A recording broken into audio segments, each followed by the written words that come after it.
Tanggal 2, CECC mengumumkan penambahan 2 kasus positif yang tertular di luar negeri, meliputi pria 30-an tahun dari Amerika dan pria 40-an tahun dari Jepang. 1 kasus positif baru dilaporkan tanggal 1. Penderita adalah seorang pria 40-an tahun yang tinggal di Indonesia dalam jangka panjang. Ini adalah kasus ke-515. 他的父亲9月15号在当地确诊，他在搭机的过程当中也出现这个喉咙痛跟轻微咳嗽的症状，所以在入境时有主动告知。 Tempat duduk pasien 515 di pesawat berada dekat jendela. Kelima penumpang dan anggota keluarga yang duduk di baris depan dan belakang dimasukkan dalam daftar wajib karantina rumah. Awak kabin hanya perlu menjalani manajemen kesehatan pribadi karena telah menggunakan alat pelindung. Pemeriksaan keempat anggota keluarganya menunjukkan hasil negatif. Otoritas Tiongkok melaporkan seorang pria Taiwan 50-an tahun yang menuju Xiamen dinyatakan positif tertular. Pasien ini melakukan beberapa kali tes amplifikasi asam nukleat PCR saat masuk ke Xiamen. Hasil pemeriksaan setepat tanggal 9 September adalah negatif. Ke-33 orang yang sempat melakukan kontak di Taiwan semuanya hasilnya negatif. Walau sejauh ini tidak ada kasus domestik di Taiwan, warga tetap harus memperhatikan langkah pencegahan pandemi lewat menjaga jarak sosial, memakai masker selama masa liburan.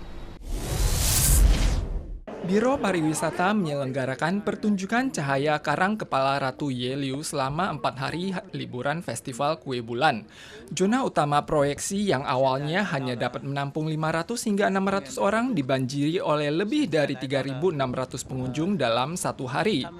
我们终于来到耶鲁地质公园的入口，真相大白，原来在排这个夜访女王头。 Konser musik pada pertunjukan cahaya karang kepala Ratu Yeliu dijadwalkan berlangsung tanggal 3 malam. Wisatawan yang berminat berkunjung diimbau untuk tiba lebih awal atau memahami situasi lokasi lewat telepon agar tidak memengaruhi keceriaan berwisata. Hujan akhir-akhir ini hanya berkontribusi minim terhadap kapasitas waduk.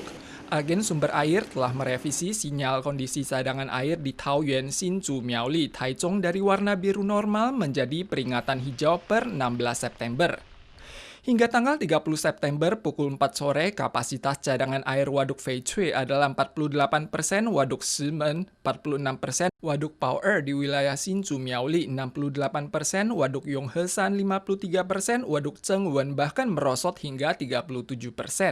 Untuk mengantisipasi musim kemarau bulan November mendatang, selain melampaui batas pengiriman pasokan air lintas regional yang dikoordinasikan oleh agen sebelumnya, WRA juga akan memberlakukan program hemat air 5% di kawasan industri dan science park, pengurangan atau penambahan swasembada air pada puncak produksi, serta menerapkan program hemat air bersama Asosiasi Pengelolaan Lahan Pertanian dan Irigasi.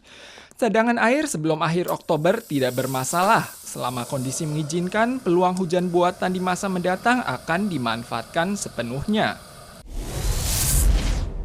Skuter elektrik menjadi tren di kaula muda dan pekerja kantor. Namun karena belum diakui sebagai motor atau sepeda, polisi yang bertugas sering menghadapi kesulitan. Sebanyak 46 kasus pelanggaran terjadi tahun ini dengan denda maksimal $3.600 Taiwan. Yuan Legislatif meloloskan RUU Sanksi Ketertiban Lalu Lintas lewat 1 kali pembacaan sehingga Pemda dapat mencanangkan cakupan izin berkendaraan. 包括可以行驶的范围、行驶的路段或者时间的部分，我们都会去做一个整体的检讨。 Departemen Transportasi Taipei menerapkan metode pada dasarnya dilarang diizinkan lewat pengecualian.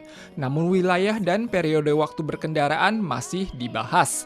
Namun diakui operator, penerapan batasan berkendaraan sama halnya dengan perampingan zona berkendaraan dalam jumlah besar. Disampaikan oleh Departemen Transportasi, mengingat padatnya lalu lintas kota Taipei, aneka ragam kendaraan, keterbatasan ruang lingkup berkendaraan, dan bahaya yang timbul akibat perbedaan kecepatan yang sangat besar antara skuter elektrik dengan motor, maka hanya boleh dikendarai di area tertentu atau diizinkan lewat pengecualian, atau mempertimbangkan pembuatan jalur khusus.